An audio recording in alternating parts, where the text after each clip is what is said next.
ආයුබෝවන් ඉතින් කොහොමද ඔයාලට ඉතින් ඔන්න අද නම් විශේෂ වීඩියෝවක් තමයි අරගෙන ආවේ. අපි වෙනදට කලින් සූදානමක් ඇතුවනේ උයන්නේ කරන්නේ. ඉතින් එහෙම වෙන්නේ නැති දවස් ඕන තරම් තියෙනවනේ. ඉතින් ඔන්න බලන්නකෝ මටත් එහෙම දවසක කරන්න වෙච්ච විදිය. දැන් මම නම් සාමාන්‍යයෙන් මෙන්න මේ විදියට තමයි කරන්නේ.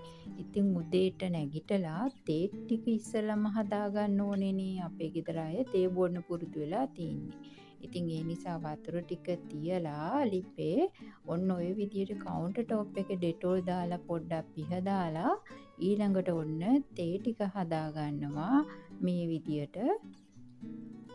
ඉතින් ඔන්න තේ හදන ගමන් කතා කරමුකෝ.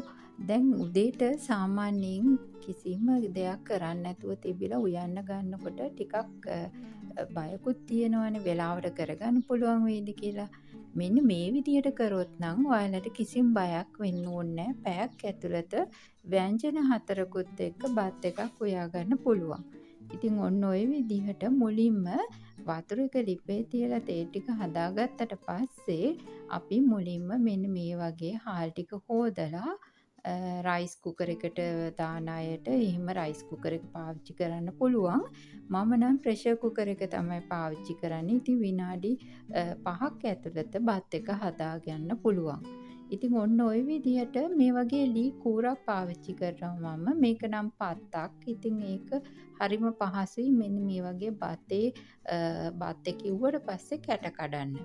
ඉතින් ඔන්න ඔය වගේ බත් එක තිබ්බට පස්සේ මම අනික් ලිපේ මේ විදියට පරිප්පු ටික ඒ වෙලෙම සෝදලා මේ විදියට පරිප්පු ටිකක් තම්බ ගන්නවා. ඉතින් ඔයාලා දන්නවනේ වෙනදාට මම පරිප්පු එහෙම තම්බලා තියෙනවනේ කලින්. මගේ වීඩියෝස් බලන අය දන්නවා. මම ඔයාලටත් ඒක කියලා දීලා තියෙන්නේ. ඉතින් දැන් මේ මොකවත්ම නැතුව තමයි දැන් මේ උයන්න ගන්නේ. ඉතින් සාමාන්‍යයෙන් තනි ලිපක උයන කෙනෙක්ට උනත් ඉක්මනට මේ විදියට උයා ගන්න පුළුවන්. ඉතින් ඔන්න දැන් පොල් ටිකක් ගා ගන්න වතුර ටික විසි කරන්නත් බැහැනේ. ඒකත් ගුණදායක බීමක්නේ. ඉතින් ඒකත් බොන ගමන් ඔන්න දැන් මම පොල් ටිකක් ගා ගත්තා. ඉතින් මේකෙත් සුදු පොල් වෙනමයි අර අපිට දැන් පොල් එකේ අඩලේ අහුවෙන කොටසත් ඒ විදිහටම වෙන් කරලා පොල් ටික ගාගත්තට පස්සේ මම බ්ලෙන්ඩර් එකට දාන්න නැතුව මෙන්න මෙහෙම උණු වතුර ටිකක් දාලා කිරි ටිකත් මිරික ගන්නවා. ඇත්තටම පරක්කු වෙන වෙලාවට ඉක්මනට කිරි ටික මිරික ගන්න පුළුවන් මේ විදිහට. නැත්තම් බ්ලෙන්ඩර් ජාර් හොද ඒකත් එතනත් පිරිසිදු කරමින් කරන්න ගියාම කරදරයි. ඉතින් දැන් ඔන්න ඔය අතරේ මම අවශ්‍ය කරන ලුණු ප්‍රමාණයත් අරගෙන සෝදලා සුද්ධ කරලා එකපාර කපා ගන්නවා. දැන් තමන් හිතා ගන්නවානේ මේ ව්‍යංජන මම හදනවා කියලා. ඉතින් එන්නේ ප්‍රමාණයට අවශ්‍ය පහේ ටික කපා ගන්න ඕනේ.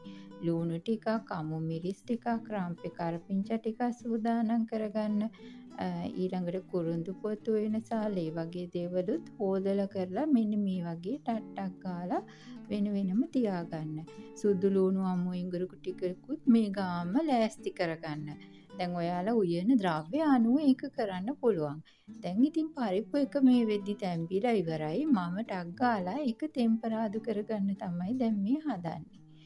ඉතින් තැම්බගත්ත පරිප්පු එක කෙලින්ම කිරි දාන්නේ නැතිව මේ විදියට කෑලි මිරිස් කුඩු ටිකක් දාලා තෙලට දාලා ඉන්පස්සේ කිරි ටික දාගත්තාම එකපාර මේක උයා ගන්න පුළුවන්. ඉතින් හරි ඉක්මනට මේ විදියට හදා ගන්න පුළුවන්. අනිත් එක නරක වීමක් වෙන්නෙත් නෑ. බත් එකට බඳිනකොට බත් එක ගෙනියන්න ලෑස්ති වෙනකොට කිරි දාලා ඉව්වා කියලා මේ විදියට කරාම නරක වීමක් සිද්ධ වෙන්නෙත් නැහැ මේ වගේ ව්‍යංජන.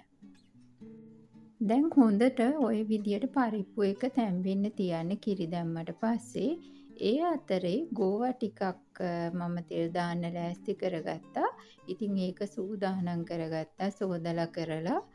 ඊට පස්සේ දැන් ඔය අතරෙම වළඳත් ලිපේ තියලා තෙල් ටිකකුත් දාලා ඒක ටිකක් රත් වෙන්න තිබ්බහම අපිට ගෝවා ටික ටක් ගාලා කපා ගන්න පුළුවන්.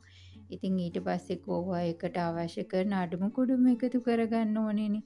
ලුණු ටිකක් ඒ වගේම ලුණු කෑලි මිරිස් කුඩු දාන්නේ අපි ඊට පස්සේනේ. දැන් අමු මිරිස් ටිකක් දාලා මේක ටිකක් හොඳට කලවම් කරගන්නවා. ඉතින් දැන් තෙල් එක රත් වුණාට පස්සේ සුදු ලූණු කරපිංචා රම්පෙ ටික දාලා පොඩ්ඩක් වැදෙන අතරේ අර අපි කපාගත්ත ගෝවා ලූණු මිශ්‍රණය ඔන්න ඔය විදියට එකතු කරලා පොඩ්ඩක් කලවම් කරලා මේක වහලා තැම්බෙන්න තියන්න. එතකොට ඉක්මනට අපි මේක හදාගන්න පුළුවන්. ගෝවා කියන දේ ඉක්මනට මැලවෙනවනේ. දැන් ඕක තෙලෙන්ම තැම්බෙනවා හොඳ ගානකට.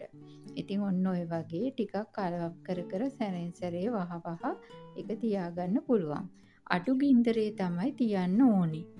ගෝවා එක හැදෙන අතරේ මෑකරල් ටික කඩා ගන්න තමයි දැන් මේ ලෑස්ති වෙන්නේ. ඉතින් සෝදලා කරලා කලින් තිබ්බා.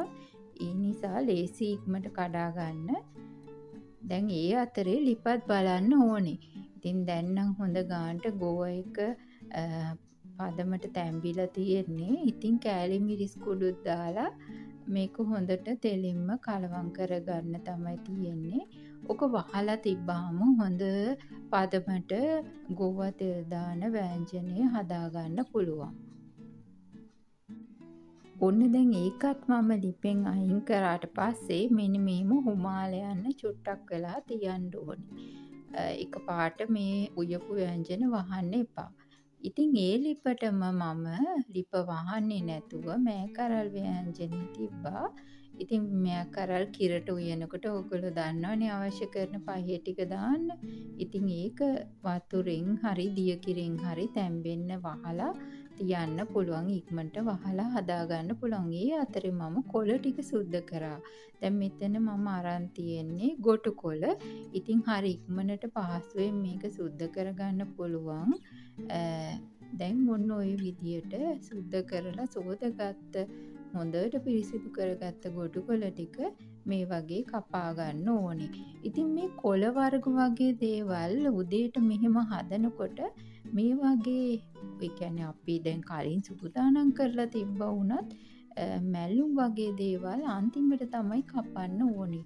මොකද ගොඩාක් අය කරන්නේ උදේ බත් එක හදපු ගමන් කොළ මිටි අරගෙන ගොඩ වෙලාවක් ඒක සුද්ධ කරන්න ගන්නවා. එතකොට අපිට අනිත් ව්‍යංජන හදන්න තියෙන වෙලාවෙන් ගොඩ වෙලාවක් මේකට යනවා. ඒ නිසා උයලා අනිත් ව්‍යංජන උයලා ඉවරුණාට පස්සේ මැල්ලුම අන්තිමට තියාගත්තා නම් හරි. දැන් මම මේ වගේ වෙජිටේරියන් කෑම ಜಾති 4ක් හැදුවට ඔයාලට මේ වෙනුවට කරවල, බිත්තර, සෝයා හරි මස් මාළු මොන හරි හදාගන්න පුළුවන්. ඉතින් මුකුත්ම කරගන්න බැරි වෙච්ච දවසට මේ ක්‍රමයට උයලා බලන්නකෝ. එහෙනම් ඉතින් කමෙන්ට් එකක් දාන්න හොඳේ. ගිහින් එන්නම්. බුදු සරණයි.